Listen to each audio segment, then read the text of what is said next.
దైవ మర్మములు. సహోదరుడు భక్తి సింగ్ గారి అనుభవములో దేవుడు ఆయనకు బయలుపరిచిన దైవ మర్మములు. కొండ మీద నీకు కనుపరచబడిన వాటి రూపము చొప్పున వాటిని చేయుటకు జాగ్రత్త పడుము. నిర్గమకాండము 25వ అధ్యాయము 40వ వచనము. 5 మూరల పొడవు, 5 మూరల వెడల్పు, 3 మూరల ఎత్తు కలిగి తుమ్మకర్రతో చేయబడి ఇత్తడి రేకుతో పొదిగింపబడిన బలిపీఠము ప్రత్యక్షపు గుడారమునకును ఆవరణ ద్వారమునకును మధ్యనుంచబడెను. దానికి సమీపముననే ఇత్తడి గంగాలము ఉండెను.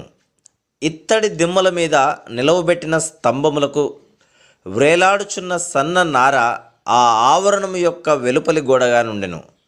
ఉత్తర దక్షిణపు గోడలు 100 మూరల పొడవు, పడమటి గోడ 50 మూరల పొడవు, తూర్పు గోడ పొడవు కూడా 50 మూరలే.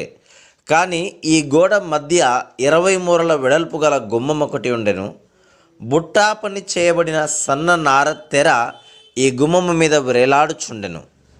వీటన్నిటి భావము విశదముగా మనకు బైబిలులోనే బయలుపడును.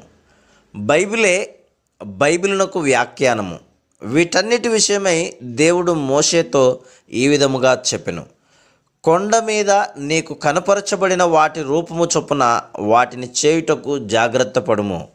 నిర్గమకాండము 25వ అధ్యాయము 40వ వచనము.